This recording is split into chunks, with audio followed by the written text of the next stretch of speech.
Between May 7th and May 13th, 1943, approximately 275,000 Axis soldiers, including German Wehrmacht units and Italian forces, surrendered to Allied commands in Tunisia, marking the conclusion of the North African campaign. This mass capitulation represented one of the largest prisoner captures of World War II's European theatre. Among those taken into custody were veterans of General Oberst Erwin Rommel's famed Afrika Korps, soldiers who had fought across Libya and Egypt for nearly 2 years. According to declassified US Army records, the immediate concern facing Allied commanders involved the logistics of processing and transporting such an enormous prisoner population. Temporary detention facilities established near Tunis and Bizerte quickly exceeded capacity. Military planners determined that transporting these prisoners across the Atlantic to camps within the continental United States would solve multiple problems.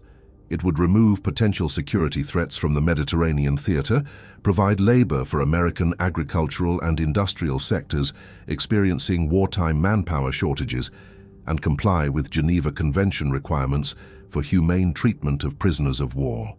The psychological state of these captured soldiers varied considerably.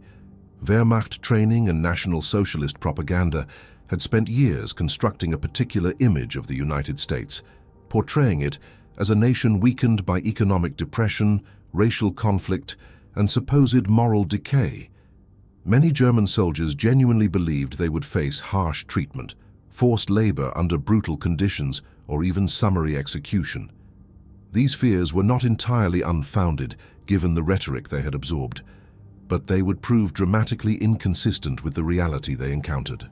If you're interested in evidence-based World War II history that examines both military operations and their human dimensions, please like this video and subscribe to the channel. Leave a comment telling us where you're watching from. We'd like to know where our audience is located globally. The United States Maritime Commission's Liberty Ship Program, which had produced over 2,700 cargo vessels between 1941 and 1945, became the primary means of transporting Axis prisoners across the Atlantic. These standardized freighters, constructed using prefabricated sections and welding techniques rather than traditional riveting, could be built in as little as 42 days.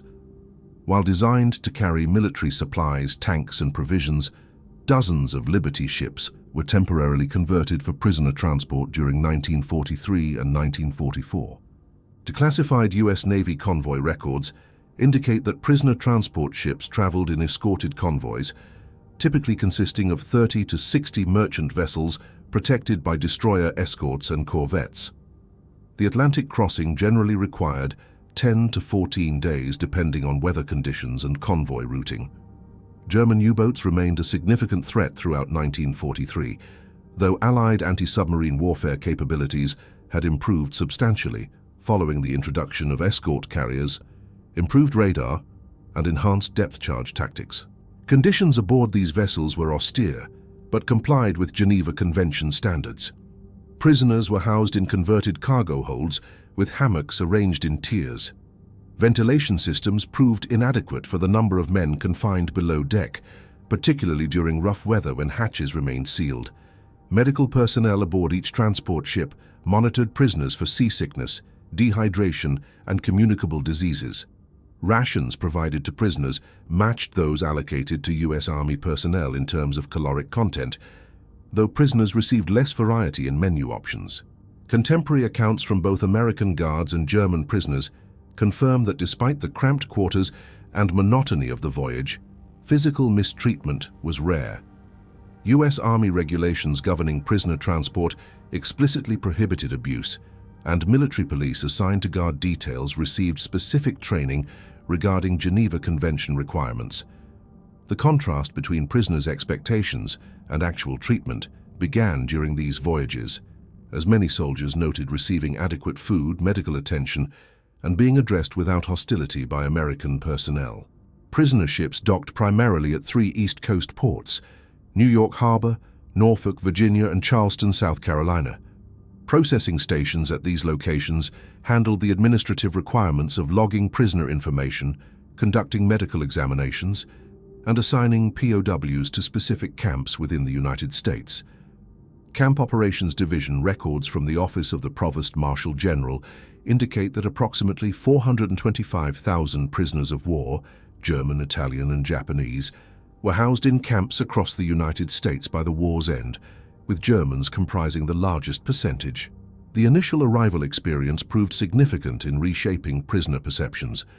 New York Harbor, in particular, presented a dramatic visual contrast to the bombed European cities many soldiers had last seen. The Manhattan skyline, industrial infrastructure of the port facilities, and visible abundance of goods being loaded and unloaded contradicted years of propaganda claiming American economic weakness. Military police reports note that German prisoners frequently expressed surprise at the scale and apparent prosperity they observed. After disembarkation, prisoners underwent medical screening for tuberculosis, typhus, and other infectious diseases. The U.S. Army administered these examinations not solely for humanitarian reasons, but to prevent disease outbreaks that could spread to American military personnel and civilian populations. Following medical clearance, prisoners received delousing treatments, clean uniforms, and were photographed for identification records. Initial interrogations focused on gathering military intelligence, unit designations, command structures, recent troop movements, and morale assessments.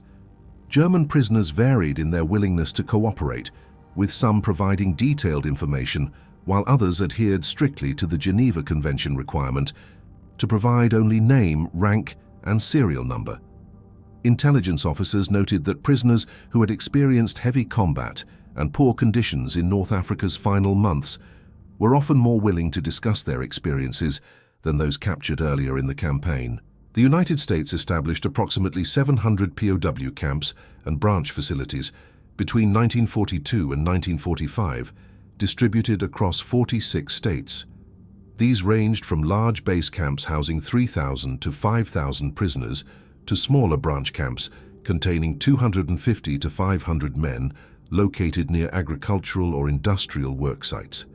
The Provost Marshal General's office coordinated camp operations, establishing standardized procedures based on Geneva Convention requirements and U.S. Army regulations.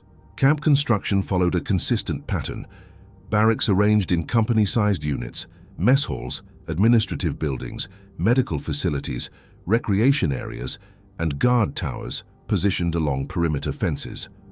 Most camps utilized temporary wooden structures rather than permanent buildings, as planners anticipated dismantling the facilities following the war's conclusion. Barbed wire fencing, typically 10 to 12 feet high, with guard towers spaced at regular intervals, defined camp boundaries. Guards were armed with rifles and maintained 24-hour observation, though escape attempts from U.S. camps proved relatively rare compared to POW facilities in other theaters. Geneva Convention provisions required that prisoners receive rations equivalent to those provided to the detaining power's military forces. U.S. Army quartermaster records confirm that POW meal allocations matched American soldier rations in caloric content, approximately 3,500 calories daily. Menus included meat, vegetables, bread, and coffee, with meals served 3 times daily. This nutritional standard significantly exceeded what most German soldiers had received during the final months of the North African campaign, when supply lines had collapsed and rations had been reduced to minimal levels. Medical care followed similar standards. Each camp maintained an infirmary staffed by U.S. Army medical personnel and, where available, captured German medical officers. Prisoners received treatment for injuries, chronic conditions, and routine illnesses. Mortality rates among POWs in U.S. custody remained low, less than 1% according to Red Cross inspection reports, particularly when compared to prison camps in other theaters where disease, malnutrition, and inadequate medical care caused significantly higher death rates. The 1929 Geneva Convention, relative to the treatment of prisoners of war, established international standards that signatory nations, including the United States and Germany, agreed to uphold. These provisions addressed housing conditions, food, medical care, work requirements, and prisoner rights. The U.S. government's decision to rigorously implement these standards reflected both legal obligations and strategic considerations. American officials understood that German authorities held thousands of Allied POWs, and reciprocal treatment depended on both sides adhering to convention requirements. International Red Cross representatives conducted regular inspections of U.S. camps throughout the war.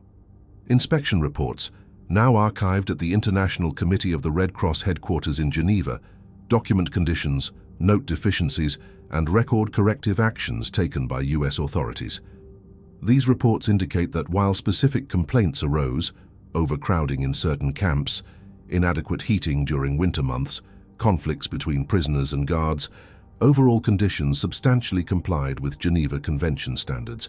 The convention prohibited forcing prisoners to perform work directly related to military operations, but permitted labor in agriculture, industry, and camp maintenance.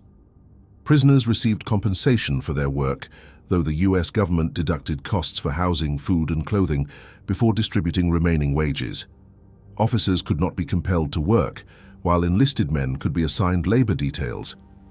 This distinction created some tension within camps, as officers enjoyed more leisure time, while enlisted prisoners spent days in fields or factories. Camp administrators established internal governance structures, allowing prisoners to elect camp spokesmen, who represented POW interests in dealings with American authorities.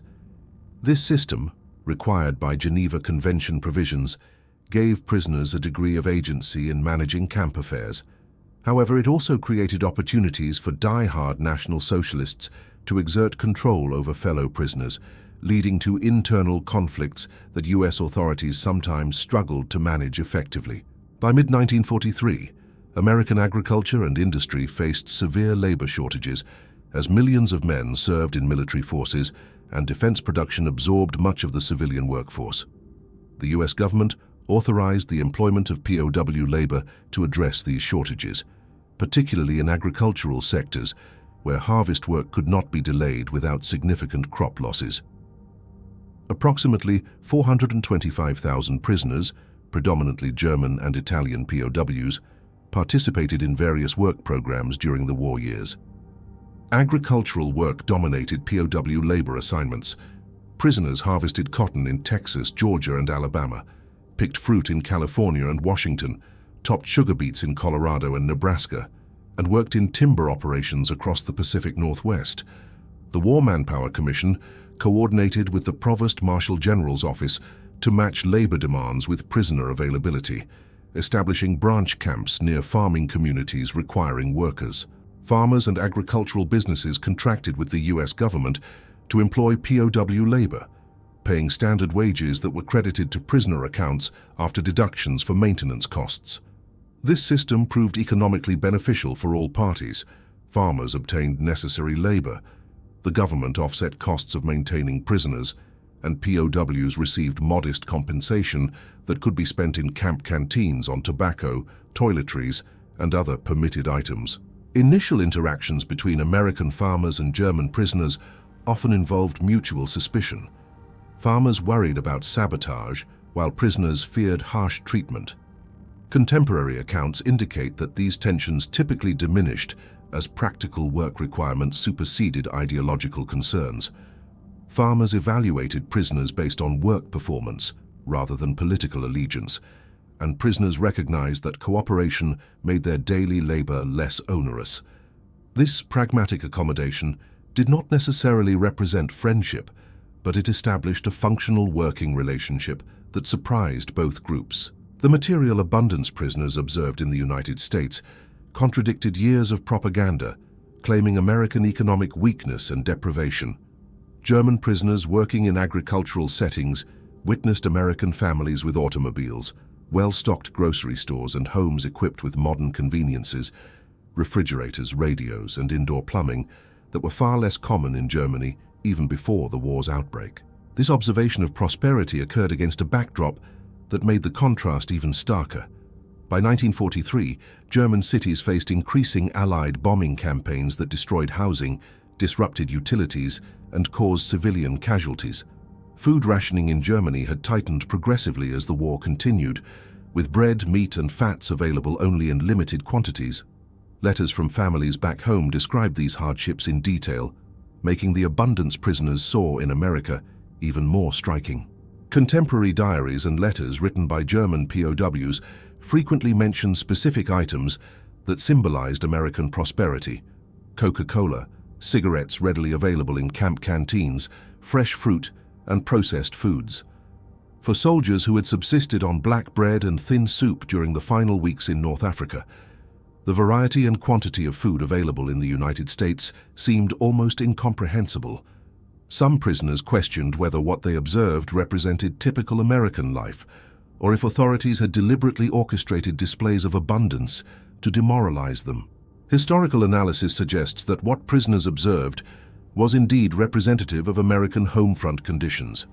While the United States implemented rationing programs for sugar, coffee, meat, and gasoline, these restrictions were substantially less severe than those imposed in European nations. American agricultural productivity, protected by geographic distance from combat zones, continued at high levels throughout the war. Industrial production accelerated dramatically, making consumer goods, though sometimes in limited quantities, still available to civilian populations. German prisoners encountered American racial segregation policies in various contexts. At military bases where they observed separate facilities for white and black American soldiers, in communities near work sites where whites-only signs marked public accommodations, and in agricultural settings where black laborers worked under different conditions than white workers. This exposure to institutionalized racial discrimination created cognitive dissonance for many prisoners. National Socialist ideology had portrayed the United States as racially chaotic and degenerating, suggesting that racial mixing would lead to societal collapse. What prisoners actually observed was a rigidly segregated society in which black Americans faced systematic legal discrimination. In many instances, German POWs, formerly enemy combatants, received treatment in certain contexts that equaled or exceeded that afforded to black American citizens. Several documented incidents highlight this contradiction. At military installations in southern states, German prisoners used mess halls, recreational facilities, and base exchanges, while black American soldiers assigned to the same bases were restricted to separate, often inferior facilities. Prisoner work crews traveling by bus or train sometimes sat in sections prohibited to black passengers under local Jim Crow laws. These experiences proved difficult for some prisoners to reconcile with their previous understanding of American society. Historians debate how these observations influenced German prisoners' ideological perspectives. Some argued that racial segregation confirmed Nazi propaganda about American racism, while others found the contradiction between American stated values and actual practices intellectually troubling. Post-war accounts suggest that for many prisoners, witnessing segregation prompted reflection on their own nation's far more extreme racial policies, raising questions about the moral legitimacy of National Socialist ideology that some had previously accepted without serious examination. Geneva Convention provisions required detaining powers to provide opportunities for intellectual, educational, and recreational activities. U.S. authorities implemented these requirements through organized programs that included sports, educational classes, theatrical productions, and musical performances. These activities served multiple purposes. They maintained prisoner morale, reduced idleness that might otherwise lead to disciplinary problems, and demonstrated American compliance with international law. Sports facilities were constructed at most camps, with soccer fields being particularly popular among German prisoners.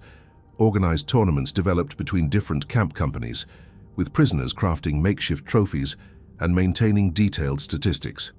American authorities encouraged these activities, recognizing that athletic competition channeled energy and maintained physical fitness. Some camps also introduced prisoners to baseball, though this American sport proved less popular than traditional European football. Educational programs offered language instruction, vocational training, and academic courses. Many camps established schools where prisoners could study English, mathematics, history, and technical subjects. German officers sometimes served as instructors, teaching courses to enlisted men. The US government also implemented re-education programs designed to introduce prisoners to democratic principles and counter National Socialist ideology, though the effectiveness of these efforts varied considerably. Cultural activities flourished in larger camps. Prisoners with artistic skills created paintings, sculptures, and handicrafts using materials provided by camp authorities or obtained through work program earnings. Camp newspapers, printed under US supervision, provided news, featured original writing, and maintained connections to German cultural traditions. Musical groups formed, performing classical compositions and contemporary songs. Some camps constructed theaters where prisoners staged elaborate theatrical productions.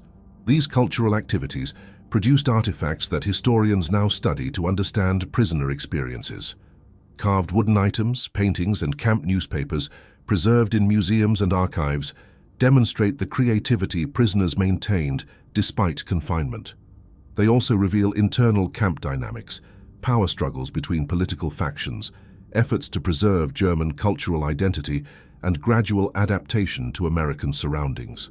Political divisions among prisoners created significant challenges for US camp administrators. Hardcore National Socialists attempted to maintain ideological control within camps, enforcing loyalty to Nazi principles and punishing prisoners they deemed disloyal. This internal conflict intensified as Germany's military situation deteriorated, and some prisoners began questioning Nazi ideology after exposure to American society. German military tradition emphasized obedience to authority and maintenance of military discipline, even in captivity. Senior officers and ardent Nazis exploited this tradition to establish internal hierarchies that sometimes operated parallel to official camp administration. They conducted indoctrination sessions, celebrated Nazi holidays, and in extreme cases established kangaroo courts that tried and punished prisoners accused of collaboration with Americans or expressing anti-Nazi sentiments. Several violent incidents resulted from these political conflicts. In November 1943, at a camp in Oklahoma, a German prisoner suspected of informing American authorities about Nazi activities within the camp was beaten to death by fellow prisoners. Similar incidents occurred at other locations, prompting US authorities to segregate known Nazi leaders from other prisoners. The Provost Marshal General's office eventually established separate camps specifically for die-hard Nazis to reduce violence and maintain order in regular POW facilities. As the war progressed and Germany's defeat became increasingly apparent, these internal conflicts intensified. Prisoners who had witnessed American prosperity and begun questioning Nazi propaganda faced harassment and threats from ideological hardliners.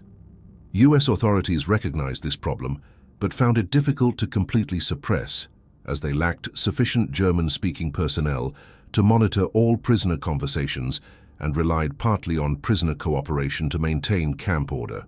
Post-war accounts indicate that these internal political struggles significantly influenced prisoners' post-war trajectories.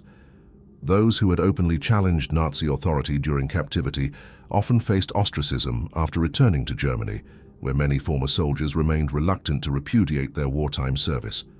Conversely, prisoners who had maintained Nazi loyalties sometimes found themselves unemployable in occupied Germany, where Allied authorities prohibited former Nazi Party members from holding certain positions. Germany's unconditional surrender on May 8, 1945, fundamentally altered the status of prisoners held in the United States. They were no longer combatants from an active enemy power, but defeated soldiers awaiting repatriation to a conquered nation.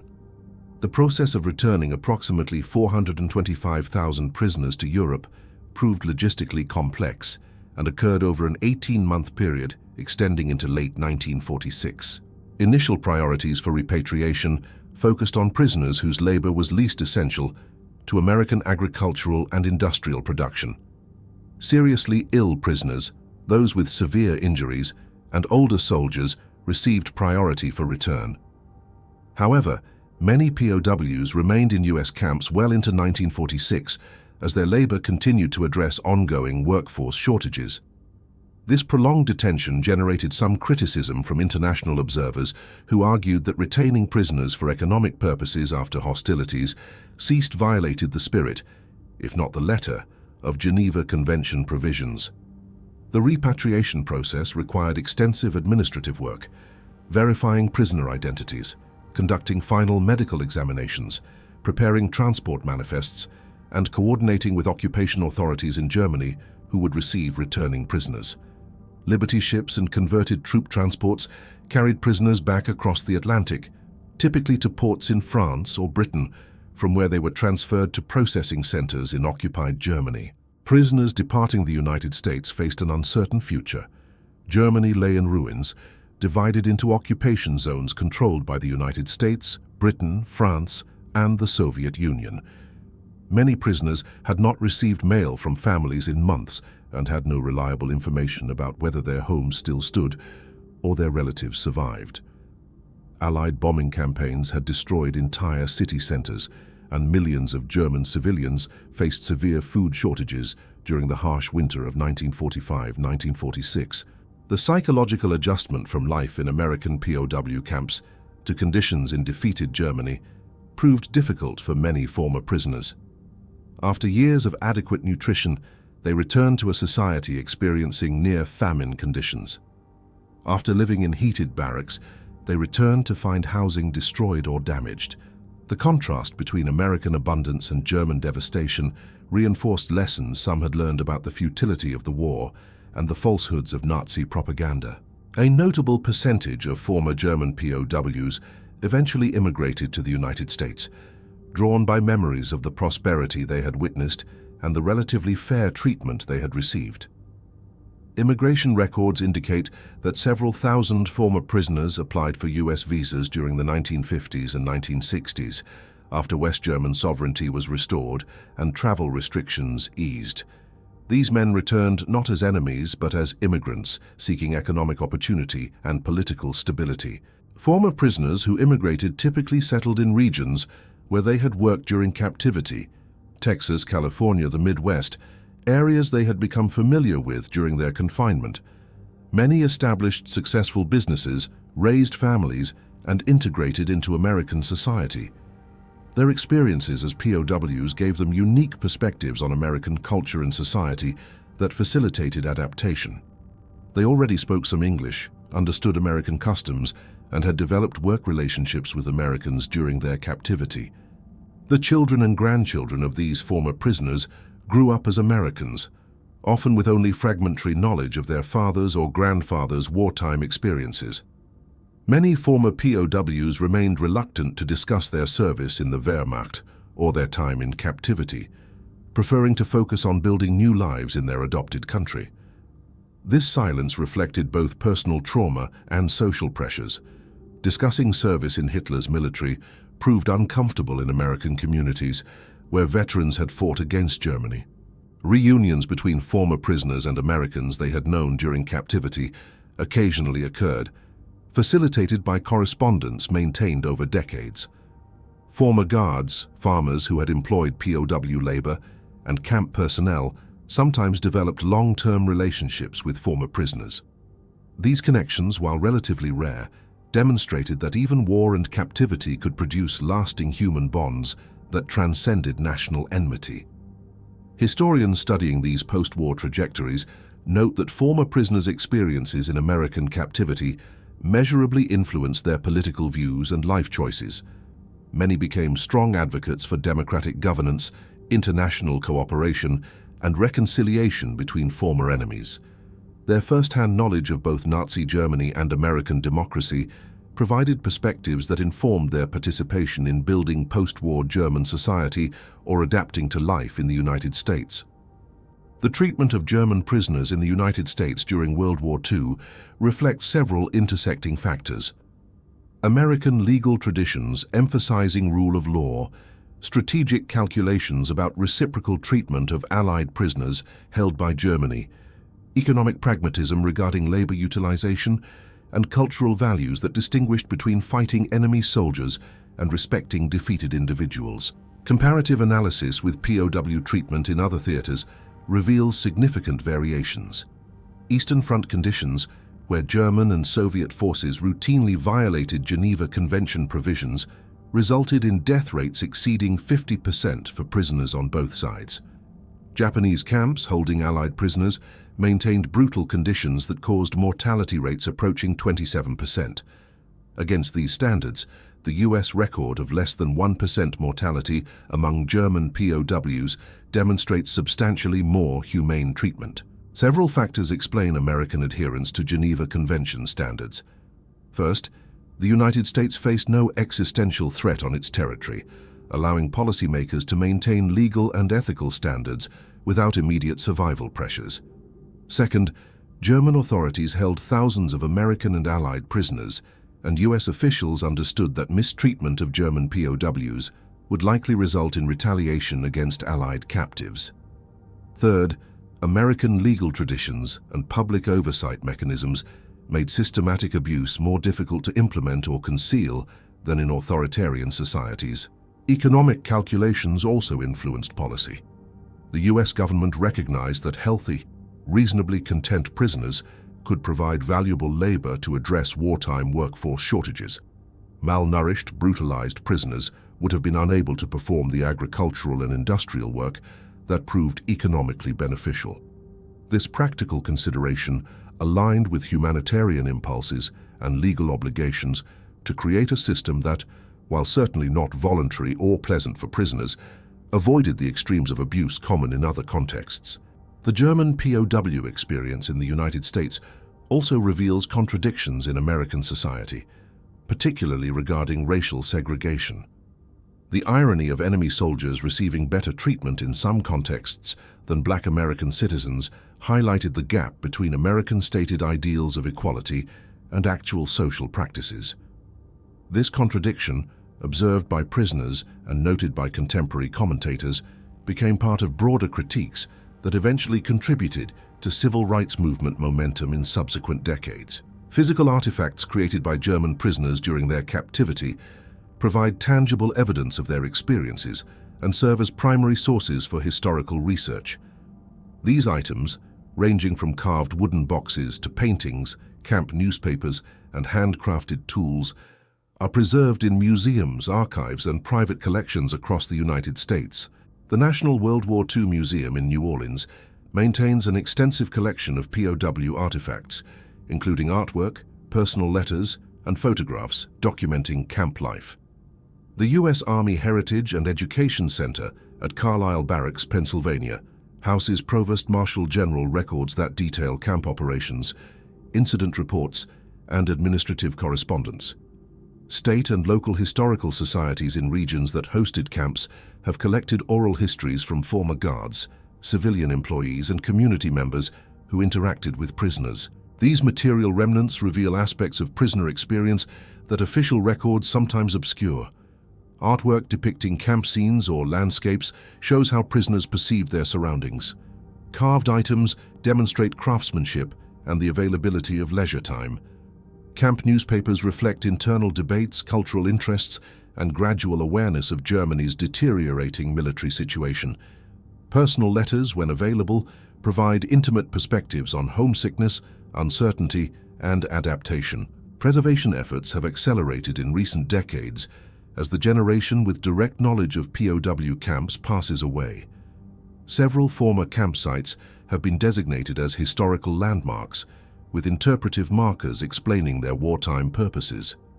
Academic historians have conducted archaeological investigations of abandoned campsites, recovering artifacts, and documenting physical layouts that inform understanding of daily life in these facilities. Public memory of German POW camps in the United States remains relatively limited compared to other aspects of World War II history. Most Americans are unaware that hundreds of thousands of enemy prisoners lived and worked throughout the country during the war years. This gap in collective memory partly reflects the camp's temporary nature.